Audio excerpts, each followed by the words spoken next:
Welcome to another edition of Bowie TV's Youth, Community, and Lifestyle. During this hour, we're bringing you highlights from some of our shows focused on youth, community, and lifestyle. Please be sure to give us a follow on all of our social platforms. First up on How to Steam Your Dreams, tune into more of the excitement from the 2025 DMV Ocean Bowl Games tournament. Next up, watch as the Washington Commanders host their inaugural Battle of the Bases flag football tournament. Then, check out sights and sounds from this year's exciting GalaxyCon in Richmond, Virginia. On Read Science, author Steve Gullans talks all things DNA and human cell biology on this part 2. Next on the Spotlight DMV, artists Janae Bridges and Viviana Goodwin sit down with Kelsey Nicole Nelson to chat all things opera and the importance of art education on this part 2. Finally, on VIP in the DMV, check out part 2 of the episode featuring Fox 5's Chad Ricardo as he talks giving back to the community. Thank you for tuning into this week's programming of Bowie TV's Youth, Community, and Lifestyle.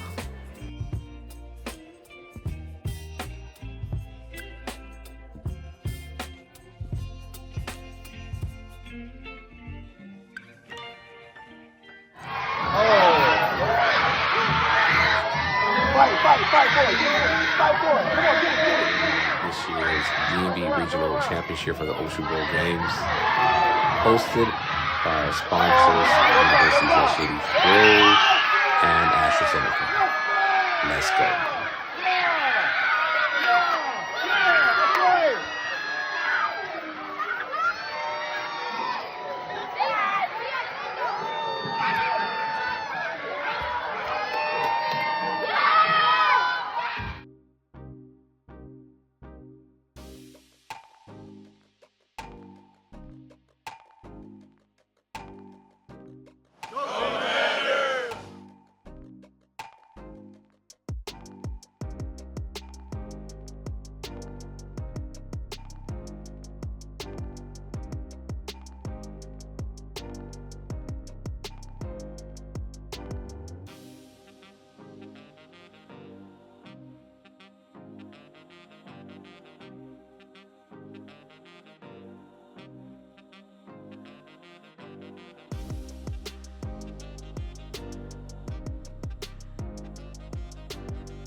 Hi, I'm Colonel June O, Commander of 316th Wing and Joint Base Andrews.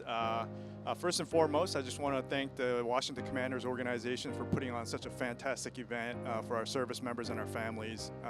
The support and advocacy that you all provide is tremendous, and this is an amazing event and a lot of fun, a lot of competition, but it's great for our team here. So thank you for that opportunity on behalf of Joint Base Andrews. Thank you so much. This is Colonel James Clark. I'm the JBAB Wing Commander. Just want to say thanks for Verizon and all the folks that sponsored this, including the commanders, for doing a great job hosting this and making sure that our troops had a great place to be able to go out and play some sports. So thank you for doing that.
Legacy Maker Entertainment, and today I'm with my man Ellis Hackett, also known as Dr. Doom. Yeah, Dr. Doom. About everything at GalaxyCon. Oh, everything is great. There's tons of people here, tons of great cosplays, tons of celebrities, tons of things to buy, things to eat, things to do. Definitely come down to GalaxyCon when you get a chance. What has been your favorite thing so far? My favorite thing so far is just seeing everybody out here happy, and everybody's smiling, everybody's in cosplays, all the positive energy. It's great. It's amazing. Now, we've known each other for quite a time now, from our days at the old Wally World. Yeah. Let me ask you this. Now, every time I've seen you down here, you got different, outfit. Like, I know you can't give away secrets, but what have you dressed up so far outside of today? Outside of today, one of my go-tos is Captain America, been Spider-Man, I've been Thanos. Thanos is one of my big ones. Of course, we got Doom here. Magneto might make an appearance tomorrow. Who knows? We'll just see. Maybe. Yeah. Well, look, man, if you could tell anybody who's thinking about coming to one of these, what would you tell them, and why would it be a fun time to come? Just come just for the positive energy. Just to see everybody, even if you don't know anything about their cosplays, there's always something great going on. There's always great workmanship in these costumes. People pour their hearts into this stuff and all their money into this stuff. It's awesome. It's great. Awesome. And last but not least, give me your best Dr. Doom. I am Dr. Doom. All right, y'all, we're here at the GalaxyCon here in Richmond, and today I have with me Maleficent. All right, so tell me how your experience has been so far here at the event. You know, it's been great seeing all the cosplayers and being able to cosplay, right? Especially something like this, a Disney character. I love seeing the range of people that love this character, from women in the 50s, 60s, and seeing the young kids get excited about Maleficent. So it's been great. So what made you fall in love with Maleficent? With Maleficent? Yes. So a lot of the characters that I do have a little bit of an evil side. And I like that because it gets to bring out something in me that I don't get to do in my real life. So you're telling me you're a diva? I'm a diva? At heart. Oh, yeah. Yeah, definitely. So if there was somebody out there that wanted to come to this event, what would you say to them to say, hey, you should probably make the move and come to this event? This is the best opportunity to just be free. I think a lot of times we put ourselves in boxes. And when you come to any type of Comic-Con, you can be whoever you want to be. Nobody cares what you look like, if you have a costume or not, if it's handmade or it took a year to make, it doesn't matter. Just come and express yourself. And I think that's the best thing about the cosplay community. And last but not least, I need you to give me your best Maleficent. Well. Hello, Beastie. Thank you so much. Ladies and gentlemen, I'm with the Fiend, Bray Wyatt. What makes this event so important to you? It allows everyone to come out and be creative and be what they want to be for the day. What inspired you for Bray? Like, what made Bray so special to you?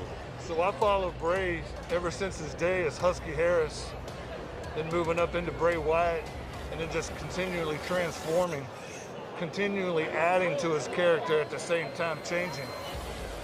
That's what made me fall in love with Bray Wyatt. My family fell in love with it, and a whole crowd of people fell in love with it. I've been doing cosplay for this since WrestleMania 37 down in Tampa, I believe it was, and then 38 in Dallas. Been doing this. I went over and did it in Indianapolis at the Royal Rumble last year. I do it in New York, up and down the East Coast. I enjoy making the experience better for other fans. What made Bray, I know for me as a Bray fan, it was the way he spoke in the ring. What was it that was just so special about Bray that just took it over the top for you? The guy was the top storyteller.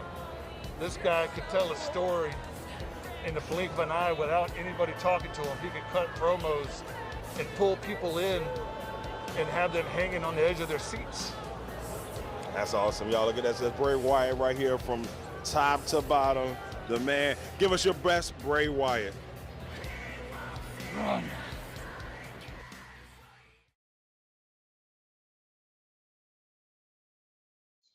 We cannot experiment on humans for obvious reasons, nor can we intervene. So most of the information we glean is from extreme anomalies, which rare inborn genetic events, or from animal studies. What the animal studies are starting to show is things that happen to your parents or happen in utero alter the genetic programs that lead to the development of the brain or the organs or any of the other tissues in ways that are expected or unexpected. Perhaps the most startling are all of the genetic pathways that are turned on and off as the brain is developing in utero and shortly thereafter, and how little we understand about that. So things like memory, like intelligence, like coordination, all of these behaviors have a basis originally in terms of the way in which the brain develops. Now, during this period, there can be events related to diet, related to environmental toxins, related to perfect weather or bounty of food to eat that can influence the way those genetic programs are actually acting and changing. So today we're starting to see correlative studies, which is all we can do in humans, where you look at the parents' genetic DNA and the babies, and then you look at outcomes in children, and you say, is there a phenomenon that's correlated? It can't be causal, and it's largely based on what people have actually literally observed in studies of rodents. So the most recent one that I'm excited about, simply because it begins to draw a mechanism, is autism is out there with more than 20 different causes, genetic, environmental, everything. And for me, that simply means we don't know the cause. There's no single cause. Let's imagine that they're all right, but how do you actually say, how does this all work?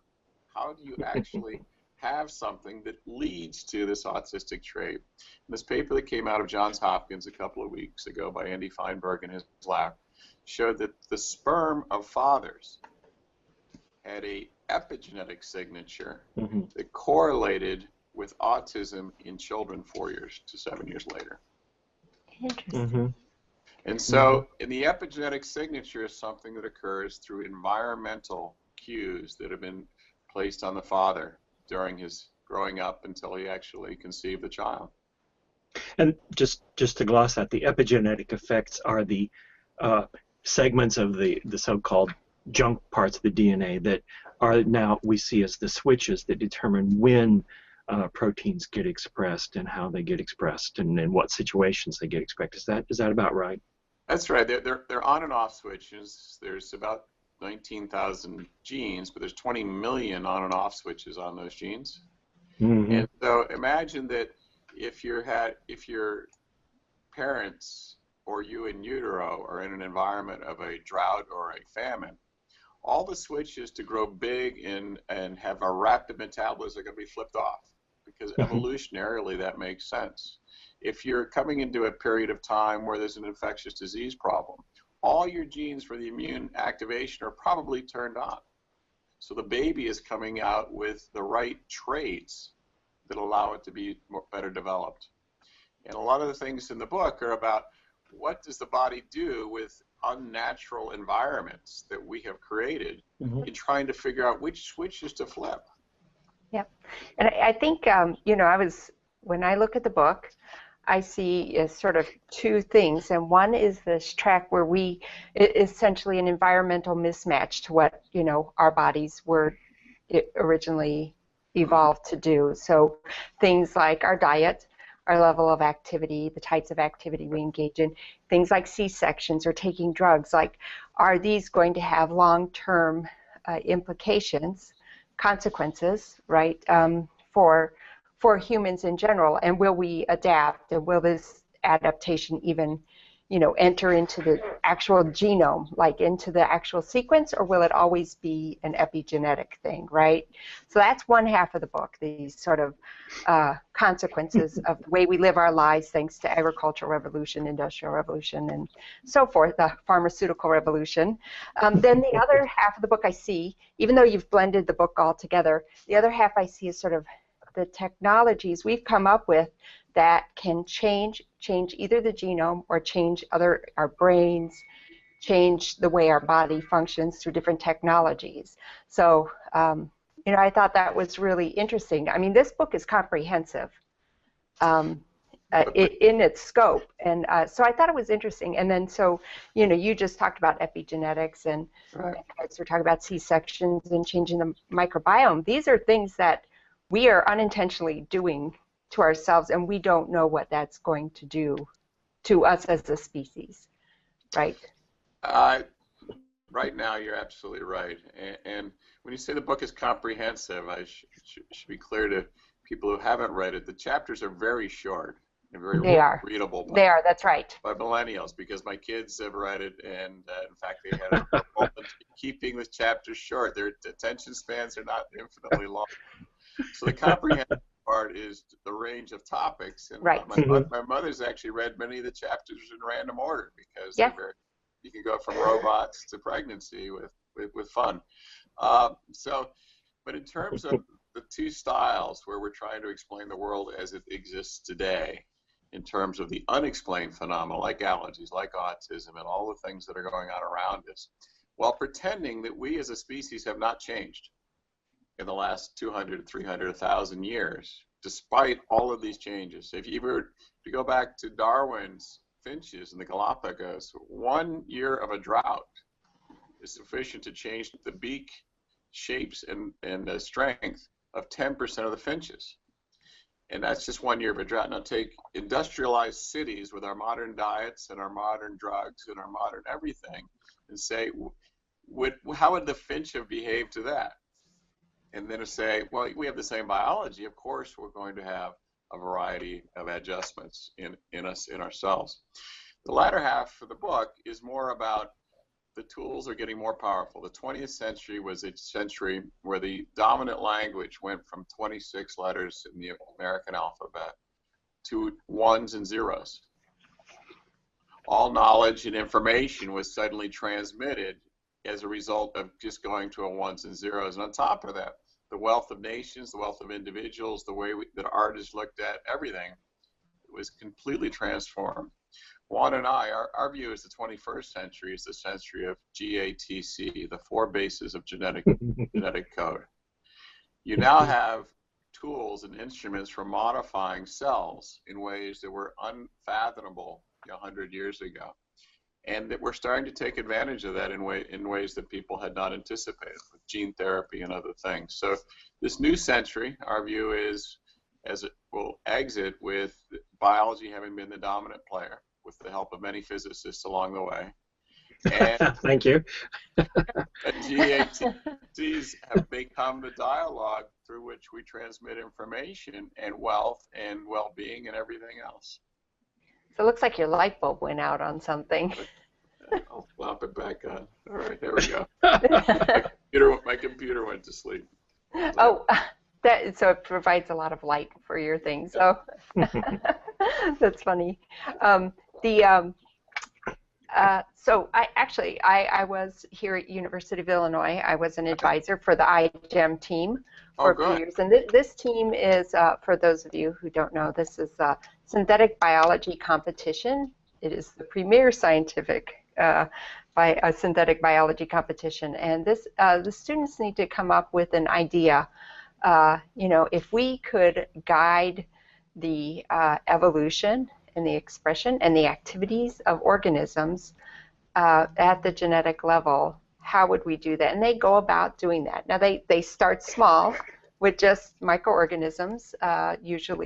Usually bacteria is a good place to start because they're easy to manipulate. And they take little pieces, right? And they stick pieces of DNA in. These little bio bricks is what they call them. They stick them in and hope that, they either design them or they get them from a bank we have of those. And they say, well, okay, we want our bacteria to not only recognize there's arsenic in water, but then also to, figure out a way how to sequester that and get it out of the water. Or, beyond, way many more things. I think any story you read on synthetic biology in iGEM, you're going to read some fantastic stories, about how to make beer healthier and how to do all sorts of things. So synthetic biology is one of those things where, it's great fun to play with. It's a great tool for thinking ahead and, wondering how can we improve the world. but it also raises ethical questions. So you approach some of these in the book. Right. So let me just say something briefly about the field of synthetic biology. As you're pointing out, it's there's a group originally starting out of MIT, and I was with Ron Weiss yesterday, one of the leaders of the synthetic bio world, and their view is that this is the equivalent of Radio Shack building kits and in small ham radio clubs of the last century. Is we're going to have teams that build living organisms with interesting and valuable functions, like smelling like bananas when your food's rotten in the refrigerator. So you can actually, and so there's a lot of interesting opportunities, and kids are really gravitating to it. And it says something about how easy it is. It's like putting little radios together. It's no more difficult than that, and it's about a language. With regard to the ethics, our book is really very optimistic, because I'm very optimistic, as is Juan. It's a little bit of a challenge sometimes to be optimistic, because the scientific literature when it comes to human health is largely about studying diseases and problems. So it's a very short list of papers when I go look up the genetic basis of happiness, or the genetic basis of being a great basketball player or something else. It doesn't get funded to do those kinds of things.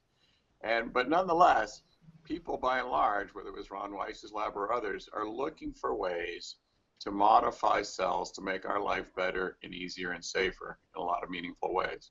With regard to the ethics, it's an active and important conversation. The recent moratorium around engineering germ cells with genetic engineering techniques with CRISPR has brought it to the front pages of the paper. And this is going to continue for the next 30, 40 years, because the technologies are getting easier, they're getting faster. In fact, there are going to be recipes on the internet, there probably are already, to modify genetically almost anything you want. But meanwhile, we have in place, as a nation and as a world, ethical standards that have been created by a number of national bodies, international bodies, about what to do and what not to do. But now is the time to have those conversations. Prior to now, they've been largely fictional when it comes to designer babies. They've been a little hyped up when it comes to discussions of GMO foods. And so now we understand that we want to use these technologies to improve human health.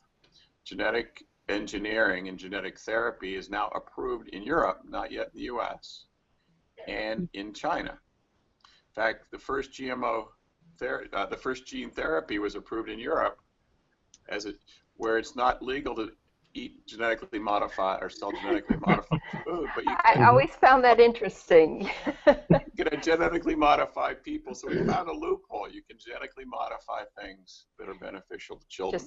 Just not a field of corn, or But one area that we have forbidden in all international discussion is tinkering with the next generation. Right. So far, which is the germ cells, the sperm and eggs. But that dialogue needs to be had, because we now have the first birth. We have birth of a child in England with 3 parents with the mitochondrial DNA. So it's not fiction. It actually is possible to tinker with the DNA of a newborn, so the future generations are altered.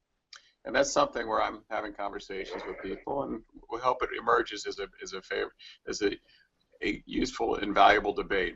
As an optimist, I say we've learned to regulate many bad things in our history, and I think we'll do the same here.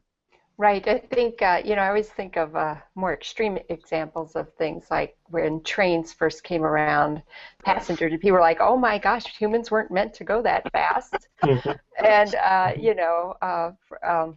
what was it? There's that surgery. Oh, once we start putting people to sleep, we'll be stealing all their organs, and you know what I mean? Anesthetics were originally thought to be against the Creator's will too, since he had invented pain and original sin. Women should enjoy it. There's behind the ethical issues, there are some things.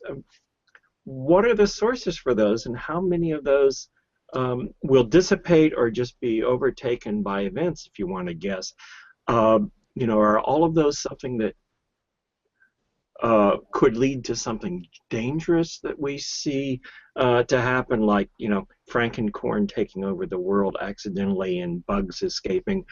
How much of it is, well, I sound negative, but I'm an atheist, religious hysteria?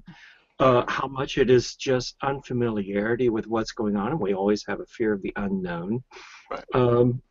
I can understand that there's things, and I almost want to say, what are the real ethical issues, as though some of these are not real, and of course they're real for many people, but it's a complicated thing, and not all of it seems terribly useful to me to talk about. Right, and right now it's, with regard to humans, we can certainly do a lot of things with bacteria or even small animals.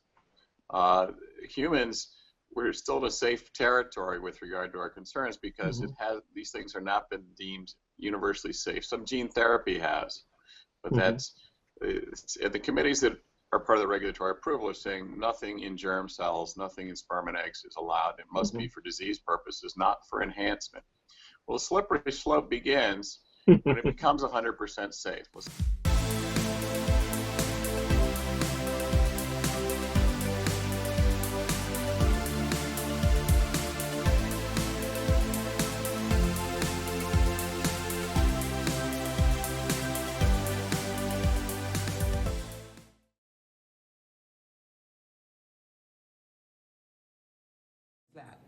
So beautifully said, right? When you get to use your gifts for good and for others, it sounds like you're walking in your purpose, which I think is a wonderful thing to be able to do. And then Viviana, to turn it back to you, just going back to the roots, your family roots with Black newspapers, to see this event tonight in partnership with a storied organization like the Washington Informer, what does that mean to you? And why is it important for the arts to continue to partner with Black media as a whole?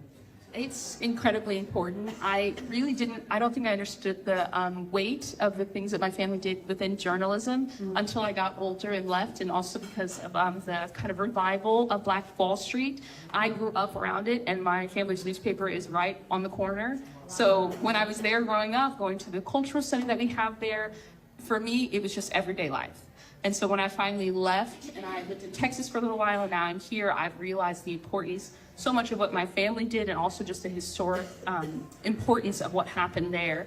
So being here now, being able to partner with the Washington Informer is, I don't know, it's kind of, there's no words to describe how much it means to me, and also just how proud I feel my family is of me, and getting to bridge that connection, because also no one in my family is an opera singer. So a lot of them are in journalism and nursing and other ways of caring for people. And so even stepping out into this, it was very unknown to them when I decided, hey, actually, I'm not going to be a lawyer, I'm going to be a singer. So it's been really nice as well to partner with the Washington Informer, having them in rehearsals at times, and kind of bridging that gap, not only, of course, with our audience in the DMV, but also just with myself and with my family. Oh, nice. And the family support, full circle moment. And shout out to you for stepping out on that and being the first in your family. Probably not the last. I'm sure the family, I'm sure you are inspiring every day. And Viviana, I know we have to get you to rehearsal soon, so we're going to be losing Viviana. But before you go, what's the pitch to the audience? Your last thing you'd say for them to get their tickets tonight through the Washington Informer or directly through the Washington National Opera to come and see the beautiful opera performance we know you'll give at Tremonisha? Well, first of all, I would just in general, of course, say support the arts. As a person on this stage who the arts has incredibly transformed my life, just even from a small town in Oklahoma and being in a choir class, in any way that you can, support the arts, especially the arts in DC and the DMV area. I've had the privilege through my friends, through my boyfriend, who's also a performer, to get really in touch with the culture here, and I've only been here for a year and a half. And it's incredibly, incredibly beautiful. And the community that you guys have here is so incredibly special. So that would be my first pitch to you all, of course, is just support the arts, and why not support the opera? Of course. You guys had a great night, and specifically with opera, it is so touching and is so immediate to you all. We are just up the street. This year we'll be at Listener Auditorium, we'll be at the Strathmore, we'll be at the Baltimore Symphony. So we are branching out into this community and just ask for your support as we do so. One more round of applause for none other than Viviana. Viviana, thank you so much for joining us. We hope you have a great rehearsal, and thank you for letting us in as well as your beautiful voice. All right, well, thank you so much, Viviana. fantastic job. But we're not losing Janae, so again, we're so excited to be speaking with her again. We're talking about the 2 upcoming performances that we'll get to hear next month, where we'll get to see both Viviana and Janae, as well as Justin, who was here with us early. Janae, I want to go back to you as we talk about the arts and opera. And I know, raise your hand if you've never been to an opera before. This might be your first one. Okay, so we have some newbies in the room. So for those who maybe have never been, what's so exciting about opera, and why should they finally take the chance to take the leap, take the jump, and get their tickets to this wonderful opera performance that we know you'll be giving? That's a great question. Opera, like Viviana said, is such a beautiful art form. It's filled with themes and stories that everyday people resonate with. Again, the unamplified voice is, I think, an unparalleled instrument. And it's such a spectacle as well. You have the orchestra, you have the singers on stage, we're in costumes, we're telling this story that I think everyone resonates with in some way. Especially the Trumanisha and the Crucible, what we have coming up. So I just think it's a beautiful art form, and also, I need your support. You know, like the singers, we really feel the support when you come out. You know, it's almost like a duet between the performers and the audience, and so. It's just as much as a gift for us as it hopefully is for the audience. I mean, I always leave the theater just exhausted, but completely inspired, knowing that this art form and my art making have moved people, you know, in whatever way. So that's the beauty of live music, live theater, the unamplified voice, and storytelling.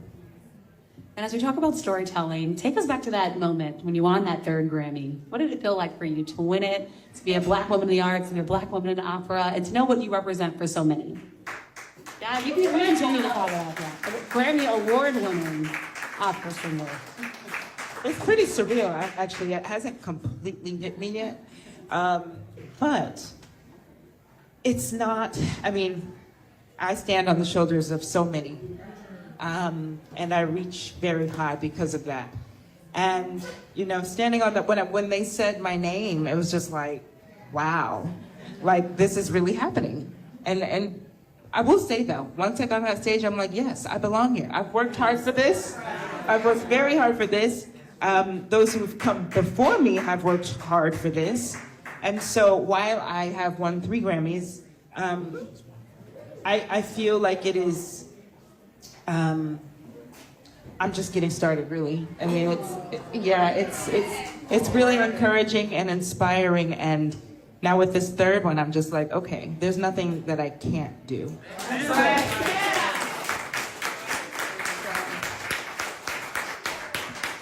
Beautiful sound. Just the last question, because you also, I know, have to get to rehearsal as well.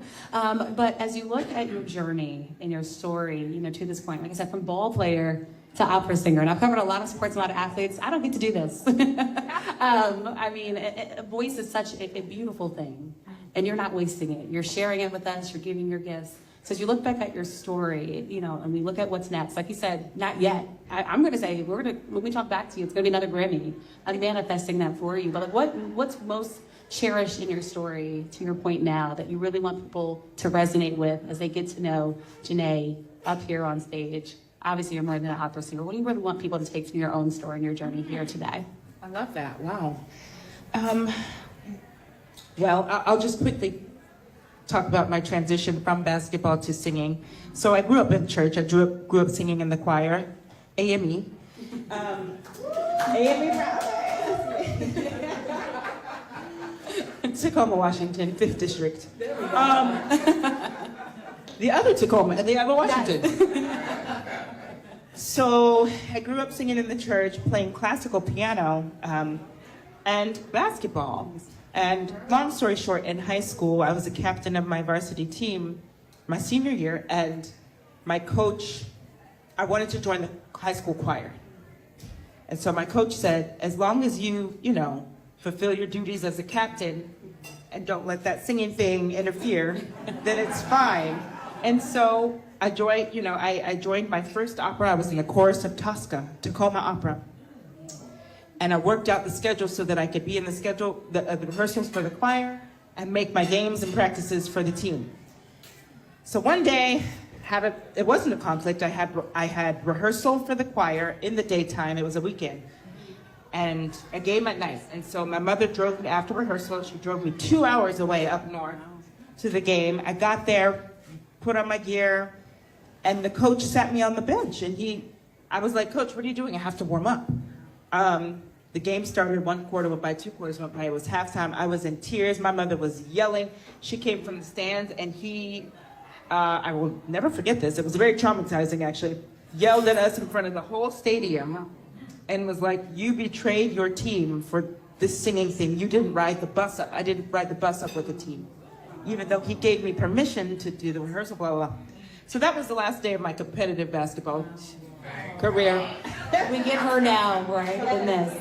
And I turned down all my scholarships and have had student loans. I went to Manhattan School of Music, but I made the right decision. And I would say that what I want people to know is don't ever let someone else determine your destiny.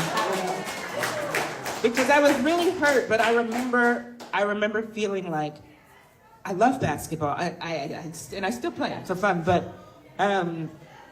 it was something deeper, And so I feel like opera and classical music really chose me, and I had the support and the kind of intuition to know that I needed to follow my voice, figuratively and not. So I did that, and I went to Manhattan School of Music. I went across country to New York, and it's just been like up from there. So I think really just to like listen to your that internal pull. And for me, it was God, really. It was very clear that basketball was a chapter that ended in the competitive way. And this whole other love opened up. Yeah. And it's just, it chose me. I mean, so, yeah, I'm grateful. Oh my gosh, so well said. It's so powerful. Because, yes. That was God. God was talking to her, and she listened, And that's so powerful. It sounded like that moment with basketball became a movement with your voice and the opera. So very powerful. Once again, please, one more round of applause. Today, we're so excited. Thank you to the Washington National Opera, and thank you to the Washington Informer for creating this evening. Again, we hope you stay tuned. Please get your tickets. The Washington Informer has a special code that you guys can get your tickets through, as well as you can get them directly through the Washington National Opera. As Viviana previewed, it's going to be all around the DMV area, so I'm hoping that we get to see you all at the productions. Thank you as well to the Washington National Opera staff that's here. And of course, thank you to all the busboy staff as well for helping us put this together. So one final round of applause. And thank you to Kelsey for being an amazing moderator and host. So appreciate you all. Thank you all so much. Have a great evening. Continue to enjoy. Thank you all so much. Have a great night.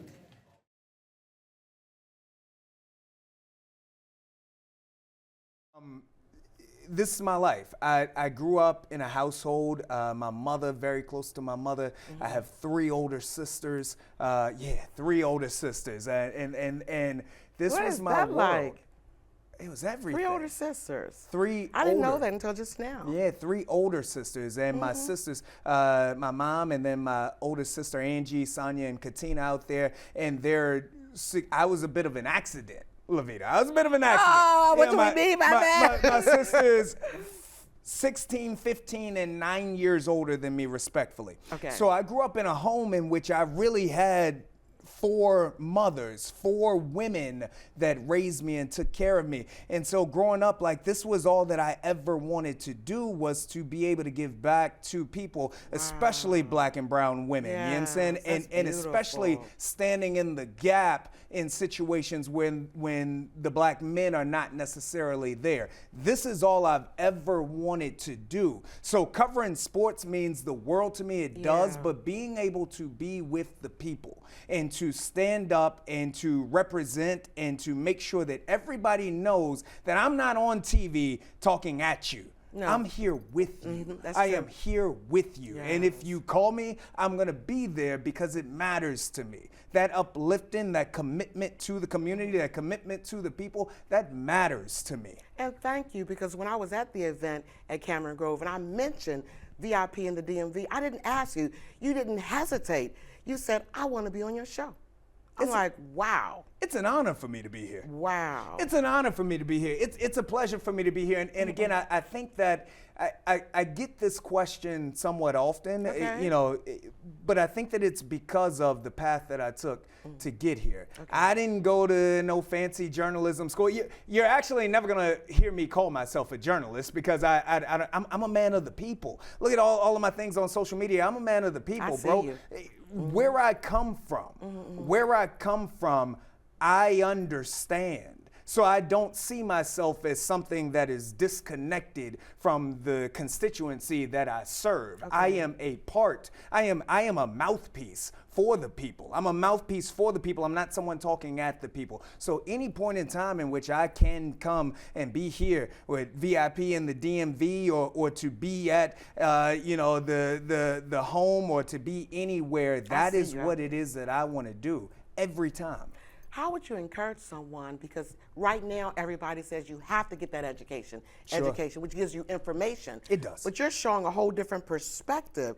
That experience can give you revelation to connect to the people. That's what I hear. Education is great. Yeah. You know, I am a college graduate. I have a son. Shout out to my son, Kobe Ricardo, and we will encourage Kobe to go to school as well, and not just get an undergrad, but a master's and a doctorate if he wants to do that as well. Education is great. Right. But there is a portion of no matter what it is that you do that comes, I don't want to say over top of, but that feeds the situation even greater than education is. And so for me, my degree allowed for me to get my foot in the door, but it was my hustle, it was my work ethic, it was my dedication and my determination that you asked me earlier, how did I keep going? It was because of those things. It wasn't my degree. My degree didn't keep me warm at night. It was my dedication. It was my hunger to accomplish the goals and the dreams that I set out for myself, even when nobody was calling.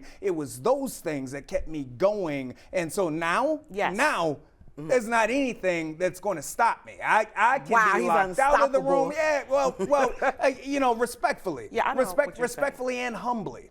Respectfully and humbly. I don't say that from a place of ego. I say that from a place of I understand. I always had a sense that I had a higher calling, but now I understand it, and there is nothing, by God's grace, there's nothing that's going to stop me from representing our community and being a voice for our community the way that God wants for me to be. No man.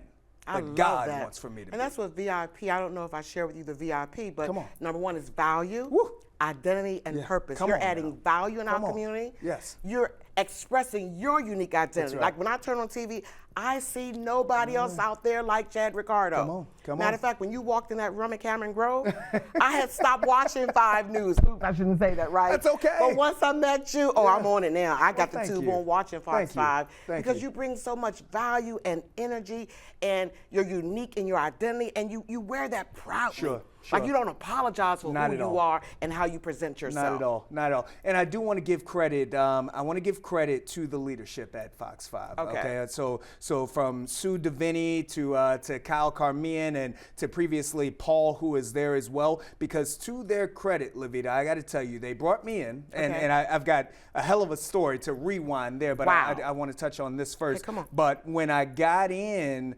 After I had been there for about 6 months, they came to me, and I was going to have a sports show, and they came that I was going to anchor, and they came in and they said, Chad, now when you do this, we want you to know that we don't want you to try to be like anybody else. We don't want you to shift and feel like you need to mold and be like some of your contemporaries. They said, We brought you in because we want Chad Ricardo and we want you to be Chad Ricardo. And it was in that moment I was like, oh man, well if you want me to be Chad Ricardo, then God dang it, come on and let's do it. So shout out to the leadership at Fox 5 for never attempting to mute me, but rather understanding the connection that I had and to say, you go be and do that, because if you do that and you do it professionally, then we believe that this will work. Well, thank you so much, because I'm a witness. So many of us appreciate you. We appreciate you, Fox 5, for allowing Chad to be uniquely Chad. That's right. And with that in mind, I have this telephone right here. Come on now. The VIP in the DMV telephone. I've been waiting to talk on that telephone. That's right. So now we see where you are today. Yes. You're doing great and wonderful things. So if you had to talk to younger Chad, sure, what words of wisdom would you give him? Do I pick it up? Pick it up. Pick it up and talk. Let's do it. Pick that up. I mean, how old? Because there's different angles. Which Chad do you want me to talk to? Ooh, come on now. Oh, wow. How about 10? 10-year-old Chad. Yeah. Okay. I don't know why he came to my mind. Oh, I like 10-year-old Chad. I just saw 10. 10-year-old Chad. So 10-year-old Chad was what is that? Around 5th grade, 11th grade. Let's go. We can take it to teenager years too. No. Let's start here. Let's start with 10. Let's start with 10. Here. Let's start here with 10-year-old Chad. All right. Okay. So, Chad, I want for you to know that it's going to be a lot of people in your life right now who you're going to tell your dreams to. You're going to tell them that you're going to be on television one day. You're going to tell them that you're going to be a powerful sports anchor one day. And those people are going to tell you that nobody else who looked like you, who sounded like you, who dressed like you have ever accomplished that. They're going to tell you that nobody in this family has ever done what you're saying that you want to do. They're going to tell you that it's going to be hard, and when it gets hard, that you should go find another job. They should tell you that you should go find something easier to do, that when it gets really low and when you can't afford to pay your bills, that you should quit that pursuit to go do something safer. And when they tell you all that, don't listen to them. Because everything that you ever wanted to do and everything that you wanted to be in life is on the other side of hard. And if you keep pushing and you get through those hard times, your reward is on the other side. Wow. Yeah. We all can use that at all stages of life. My mother, again, I have 3 sisters, and I learned something from every one of them. My mother is amazing. Okay. My mother taught me love, but through my mother's love, she wanted to protect me. Okay. She wanted to protect me, Lavita. So since she wanted to protect me at all points in time along this long, circuitous journey that I have come from, my mother, why don't you, because I've always loved youth. That's why I attempt to speak life into kids. You work a lot with the youth. I see you out there. Yeah. She's like, yeah, Chad, you should go do this. You should go do that. And they were all great professions. But I'm like, but Mom, that's not what I'm here for. I understand why you want me to go do that. Right. That's not what I'm here for. But I had my oldest sister, she believed in the dream. So shout out to Angie. She believed in the dream. 16 years apart? 16 years apart. Well, almost old enough to be your mom. 100%, Literally old enough to be your mom. 100%. And there were a lot of times in which she stood in that gap as well. So, but she believed in the dream. And so she always encouraged me to keep going. My middle sister, as many middle children are, she was fiery. Sonia was fiery. So Sonia taught me how to fight. When nobody else taught me how and when to fight, Sonia taught me how to fight. And my youngest sister, Katina, who does still work in education, she's a superintendent now. Shout out to Katina. Katina taught me the importance of education and of professionalism and work ethic, which were things that I didn't pick up on right away. But I learned all of these different things from all of these key women in my life. And so my mother's love wanted to keep me safe, but my oldest sister believed in me. My middle sister taught me how to fight, and my youngest sister taught me how to work hard. And I see your beautiful family, your wife and your son on man. Facebook as well. Oh, man. Talk about what that's like to Oh, be man. a dad and a husband. Yeah. My wife Ashley, my son Kobe. If it wasn't for my wife, and marriage is challenging. So to everybody out there that is single right now, and to everybody out there that's married, I don't got to tell you, but marriage is a challenge. But my wife, if it wasn't for her, I wouldn't be here. Okay. Wow. Yeah, I wouldn't be here, Lavita. What do you mean by that? Well, let me tell you what I mean. Asking, what do you mean by that? I had to tell you what I mean by that. Yeah. As we go through this journey of mine, again, I graduate college.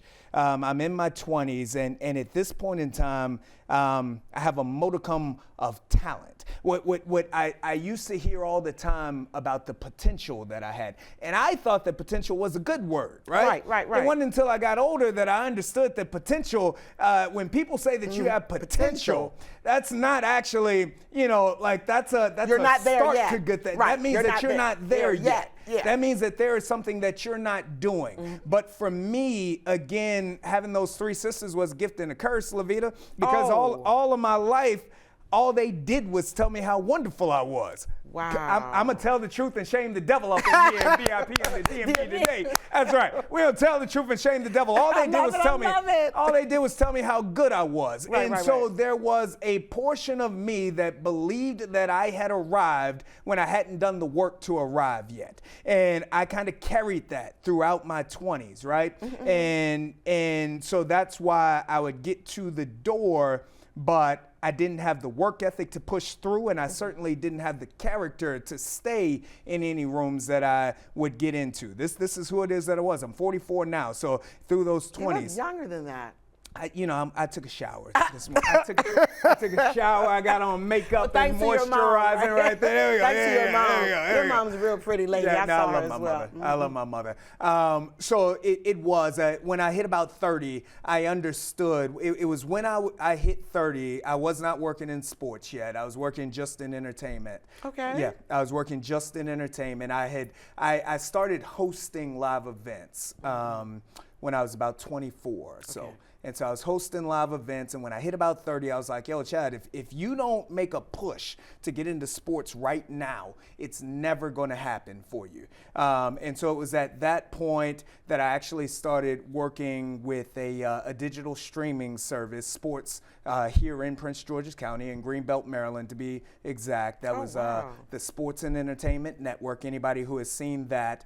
So I interned with them for a year, and then after a year, I applied to every television station in D.C., Maryland, and Virginia for every job. Every last one of them. Not just for on-air jobs, Lavita. I applied to every job that they had open because I believed in my talent. Again, I had potential. So I believed that if I just got a foot in the door anywhere, but Lavita, I applied to every station. Not one called me back. Not one? Not one. I wonder what station's thinking now, right? Well, yeah. What are they thinking now? Right. Oh, sorry, but anyway, go ahead. No. So not one even called me back, didn't have an interview, didn't get a job, not any of the above. And it was at that point that I had to look myself in the mirror and say, what am I missing? Okay. What is it? What is not complete in my presentation, in my package? Because potential isn't enough. Right. Fortunately, around 31, 32, I met my wife on a cruise ship. We were on a boat. She's from Southern Alabama. I'm from up here. We met on a cruise ship, and immediately we connected. She saw me. Lavita, she saw me for years now. About 10 years, I had been living this entertainment lifestyle, this plastic lifestyle, and I thought I was a rock star, and she saw Chad, and she encouraged me that to show the portion of me that I wasn't showing. So a lot of what we talk about with community and with connection and with people. Your passion and your heart. My heart. Your heart. My heart. Yes. She got me back to my heart. Wow. Because from 20 to 30, I was out here walking in the wilderness, and I had lost a lot of my heart. It was all about the flashing lights and whatnot. My wife encouraged me. She was the one who told me the importance of being good to people and connecting with people and being the right version of myself. So I came to understand that the reason why I only had potential before was, again, because I didn't have the work ethic. I didn't have the heart that was there. So my wife brought that out of me, and that's when I kind of changed things around and started doing things for the right reason. I used to just want to be on TV because I wanted to be on TV. I want to be on TV because I want to be famous. My wife helped me to connect my passions and my purpose to what it is that I'm doing, and thankfully it's kind of been all up since then. That's a beautiful story, because you had mentioned the right heart or the right life. That's right. A lot of times people think about having the best life, but you have to have the right life. That's right. I was just out here having a fun life. Oh, you didn't have the best. I was in these streets out here, Lavita. I was in these streets, yes. But So how would you encourage someone else right now? There's folks out there, I need you to talk to them now. That's right. We all have passions and dreams and different goals we may still have, even in our latter years. That's right. So based on your experience, where you've been, where you are today, how would you encourage someone to hold on to that passion, hold on to that purpose, and don't let it go? That's right. I think that one of the things that we have to do, and especially those of us in the Black and brown community, we have dreams. I had a dream, you know what I'm saying? But we have to change our mindset. Okay. We've got to change our mindset to get away from the idea, because dreams aren't a real thing. One day I dream, I wish, I hope that this is what it is. But we've got to break that down, right? Okay. Like, we've got to take that dream and we've got to boil it down to a goal. What is our goal? Because a goal, once you have the goal, then you can put together a plan and you can have steps in order to be able to accomplish that goal. And then that goal ultimately is the dream. So whether we're talking about somebody that is 10 years old, 15-year-old, 20, 30, 40, 60 years old, remove the dream portion of it, because that makes it seem like it's not possible. Get that down to a goal, identify that goal, put yourself together a plan, and then just start doing it. Start doing it. Lavita, we waste so much time with wanting, wishing, and hoping about some brighter day that's on the other end of the rainbow, when we have to start with 1 foot in front of the next one. 1 foot in front of the next one. And again, just whether it's me or anybody else, if everybody tells you no, especially today, do it yourself. That's good. Social media is available. You can get on. You don't got to wait for nobody else to put you on nothing. You can put yourself there. Make it happen. That's awesome. Yeah. So your dream has to become a reality through actionable steps. Actionable to make steps. it happen. That's right. That's Y'all right. heard it here. Chad Ricardo on VIP That's in right. the DMV. Value, identity, and purpose. Can you say that with me? Value, identity, and purpose. Until VIP. Say it again. VIP in the DMV. This should be your show. You say it better than me. No, Lavita, this is your show. I know, that was my step. I said, even on local cable in my community, this was one of my steps. That's right. One of my actionable steps. That's right. I can't say the dream anymore. What do I say instead of the dream? This is the goal. This is the goal. This is the goal. This is the goal. We bringing that to reality. We bring it to reality. We're bringing it to fruition. Until next time, remember, you are valuable, you have a unique identity, and God have an amazing purpose. That's like right. Chad Ricardo said, just for you. Until next time, VIP in the DMV. In the DMV. Value, identity, and purpose. God bless you. Excellent. Excellent. Wow.